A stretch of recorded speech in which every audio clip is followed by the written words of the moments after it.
الحمد لله الصلاة والسلام على رسول الله صلى الله عليه وسلم. أعوذ بالله من الشيطان الرجيم. بسم الله الرحمن الرحيم. الذين ينفقون أموالهم في سبيل الله ثم لا يتبعون ما أنفقوا منا ولا أذى لهم أجرهم عند ربهم ولا خوف عليهم ولا هم يحزنون. அஸ்ஸலாமு அலைக்கும் வரஹ்மத்துல்லாஹி வபரகாத்துஹு. கண்ணியத்திற்குரிய பெருமக்களே, சூரத்துல் பக்ரா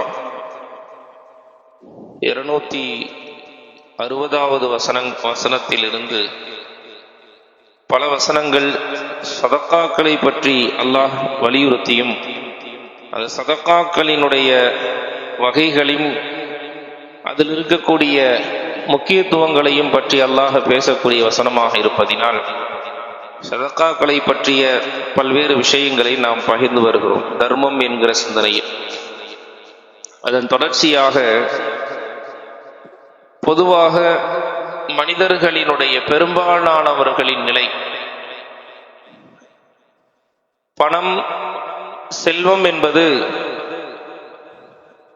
அவர்களிடத்தில் இல்லாத போது,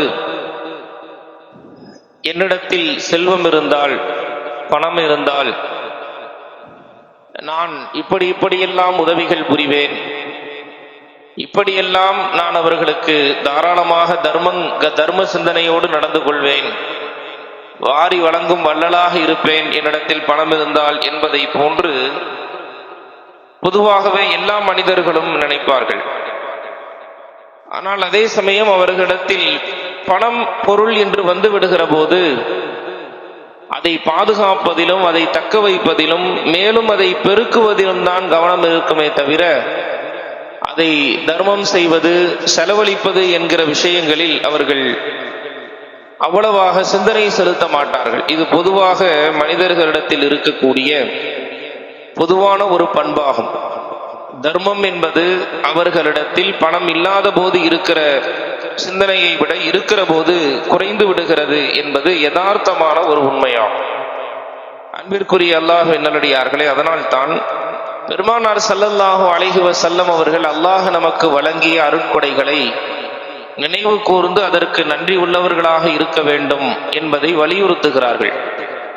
நம் வாழ்வில் எல்லா சந்தர்ப்பங்களிலுமே நமக்கான பழைய வாழ்வை நாம் ஒரு கட்டத்தை நோக்கி முன்னோக்கி சென்றிருக்கிறோம் என்றால் நம்முடைய பழைய நிலைமையை, பழைய கடந்து வந்த பாதையை யோசித்து பார்ப்பதும் நிதானித்து திரும்பி பார்ப்பதும் பொதுவாக மனித வாழ்வில் நம்மை நாம் மதியிழக்காமல் இறைவனுடைய பாதையை விட்டும் திசை திரும்பாமல் இருப்பதற்கான ஒரு அடிப்படையாக இருக்கும். பெருமானார் ஸல்லல்லாஹு அலைஹி வஸல்லம் அவர்கள் இதற்கு பல்வேறு உதாரணங்களை நமக்கு சொல்லி தந்திருக்கிறார்கள். அதற்கு பிரபல்யமான ஒரு ஹதீஸ் புகாரி முஸ்லிம் போன்ற ஹதீஸ் கிரந்தங்களிலே பதிவு செய்யப்பட்ட பனு இஸ்ரவேலர்களில் 3 நபர்கள் இருந்தார்கள் என்கிற ஒரு செய்தி வரக்கூடிய ஹதீஸ். பனு இஸ்ரவேலர்களில் 3 நபர்கள் இருந்தார்கள். ஒருவருக்கு தலையில் முடி இல்லை, வழுக்கையாக இருக்கும். மற்றொருவர் உடல் தோல் நோய் ஏற்பட்டவர், தோல் நோயினால் பாதிக்கப்பட்டவர், அது வெண்குஷ்டம் என்பதாக வருகிறது. 3வது நபர், அவருக்கு கண் பார்வை கிடையாது. இந்த 3வரும் இவர்கள் ஏழ்மையாகவும் தங்களுக்கு இருக்கக்கூடிய குறைபாடு, அந்த குறைபாடை நினைத்தும் அவர்கள் வருந்தி கொண்டிருந்தார்கள். எனவே அவர்களிடத்துல இன்னும் சோதனையாக அல்லாஹு தஆலா அவர்களுக்கு செல்வத்தை கொண்டு சோதிக்க நாடினான். ஒரு மலக்கை அல்லாஹ் அனுப்பி வைத்தான். முதல்ல அந்த தலையில் வழுக்கை இருக்கக்கூடியவர், அவரிடத்தில் முடியில்லாதவரிடத்திலே வருகிறார்கள். வந்து உங்களுக்கு என்ன தேவை அப்படின்னு கேட்கிறாங்க.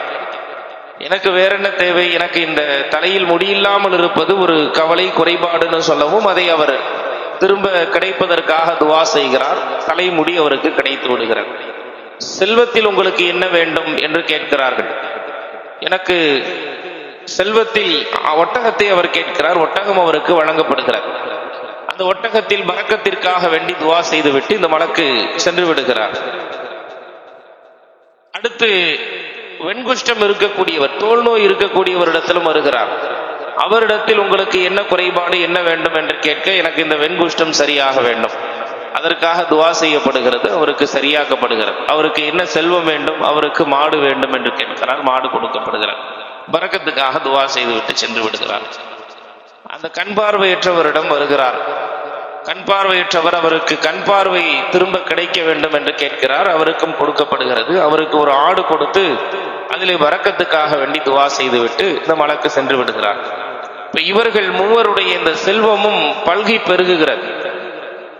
தலையில் முடியில்லாமல் இருந்தவர், அதை ஒரு குறைபாடோடு வாழ்க்கையில கடந்து வந்தவர். இவ்வளவு காலம் அந்த குறைபாடு இருக்குதேன்னு நினைச்சுக்கிட்டே இருந்தவர், இப்ப அந்த குறைபாடு சரியாகிவிட்டது, எந்த கவலையும் கிடையாது. செல்வம் வந்து விட்டது, நிறைவான செல்வம், ஒட்டகங்கள் பல்கி பெருகி நிறைய செல்வம் வந்து விடுகிறார்.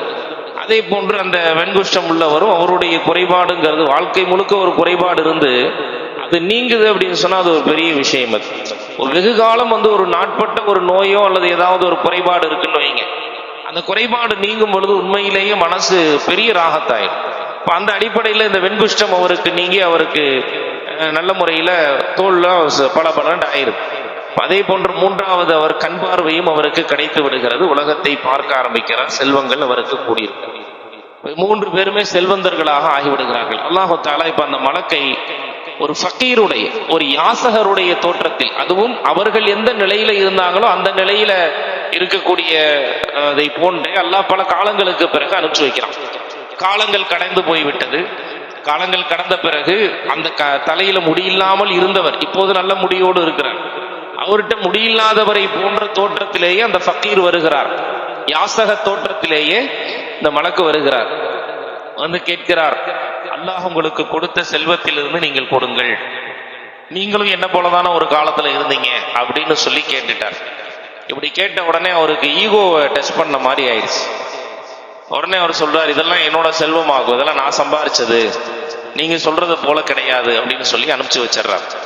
அதே போல ரெண்டாவது நபர்கிட்ட போறாங்க. அவர்கிட்ட வந்துட்டு அவருடைய தோட்டத்தில் வெண்குஷ்டம் இருப்பதை போன்றே போகிறார். அவரும் அந்த பழையதை நினைத்து பார்க்க மனம் விரும்பல. உடனே அவரும் சொல்லிடுறாரு, இல்ல நான் வந்து இது நான் சம்பாதிச்சது, நீங்க சொல்றது போல கிடையாது, அது கிடையாதுன்னு சொல்லி அவரும் துரத்தி விட்டுறாரு. மூன்றாவது இந்த பார்வையற்று இருந்த அந்த மனிதரிடம் போகிறார். அவர் தாராளமாக எடுத்துக்கொள்ளுங்கள், இது அல்லாஹ் கொடுத்தது. அவர் ஒருத்தர் மட்டும் நன்றியோடு தன்னுடைய பழைய வாழ்வை நினைத்து பார்த்து, நானும் உங்களை போன்றுதான் இருந்தேன், அல்லாஹ் எனக்கு இவ்வளவு விஷயங்களை கொடுத்தான், இது அல்லாஹ்வின் புறத்தில் இருந்து இருக்கக்கூடியது, நீங்க எது வேணுமோ எடுத்துட்டு மீதி இருக்கிறத விட்டுட்டு போங்க அப்படிங்கிறத போல அவர் சொல்லிட்டார். இப்ப இந்த மூன்று நபர்களினுடைய செயல்பாடுகள்ல பார்த்தோம்னா இதுல 3/2 பங்கு மொத்தமாவே மனித குலத்துல 3/2 பங்கு இப்படித்தான் இருக்கும். அதாவது இறைவன் கொடுத்ததை, பழைய வாழ்வை, பழையதை, தனக்கு இருந்ததை இறைவன் நீக்கி ஒரு கஷ்டத்தை நீக்கி இருக்கிறான் என்றாலோ, அல்லது இறைவன் ஒரு செல்வத்தை கொடுத்திருக்கிறான் என்றாலோ, இதை நன்றியோடு நினைத்து பார்க்கக்கூடியவர்கள் யாருன்னா 1/3 பங்கு தான் நினைச்சு பார்ப்பாங்க. 2/3 பங்கு எப்படி இருப்பார்கள் என்றால் பழையதை மறந்து விடுவார்கள். தங்களுடைய வாழ்வுல தாங்கள் எடுத்த ஒரு ஏழ்மை நிலையில இருந்த போது நாம என்னெல்லாம் யோசிச்சோம், எப்படியெல்லாம் நாம திட்டமிட்டோம், சபதம் எடுத்தோம் என்பதை எல்லாம் மறந்து விடுவார்கள். அதனால தான் அல்லாஹ் குர்ஆனிலே எப்படி சொல்லுகிறான், ஒமின்ஹும் மன் ஆஹதல்லாஹ், சில பேர் அல்லாஹ்கிட்ட இப்படி ஒப்பந்தம் செய்வார்கள், லைன் ஆத்தானா மின் ஃபதுலிஹி, அல்லாஹ் தன்னுடைய அருளிலிருந்தும் எங்களுக்கு கொடுத்துட்டான்னா லனஸத்தகன்ன வலனகூரன்ன மினஸ் ஸாலிஹீன், தான தர்மங்களாக வாரி வழங்கி நல்லோர்களில் நாங்கள் சேர்ந்து விடுவோம் என்று சொல்வார்கள். ஃபலம்மா ஆத்தாஹும் மின் ஃபதுலிஹி, அல்லாஹ் தன் அருளை கொடுத்து விடுகிற போது பகிலூபிஹி, அதுல கஞ்சத்தனம் பண்ண ஆரம்பிச்சிருவான். பணம் என்பது ஏற்படுத்தக்கூடிய மிகப்பெரிய ஒரு, பணத்தினால் ஏற்படக்கூடிய ஒரு நோய் எதுன்னா அது வந்த பிறகு கஞ்சத்தனம் கொஞ்சம் வந்துடும். அது பொதுவாக 3/2 பங்கு மனிதர்களிடம் இந்த விஷயம் வந்துவிடும் என்பதை நாம் இந்த வசனங்களில் இருந்தும் பெருமானாருடைய அந்த ஹதீஸில் இருந்தும் பார்க்கிறோம். அல்லாஹு தஆலா அத்தகைய தர்ம சிந்தனையை ஒருபோதும் தவறவிடாதவர்களாக நம்மை ஆக்குவானாக. பழையதை மறக்காதவர்களாகவும் நம்முடைய வாழ்வில் இறைவன் கொடுத்த நியாமத்துக்களை நன்றியோடு நினைவு கூறக்கூடிய மக்களாகவும் வல்ல இறைவன் ஆக்குவானாக. ஆகிரு தாவானா அல்ஹம்துலில்லாஹி ரப்பில் ஆலமீன். அஸ்ஸலாமு அலைக்கும் வரஹ்மத்துல்லாஹி வபரகாத்துஹு.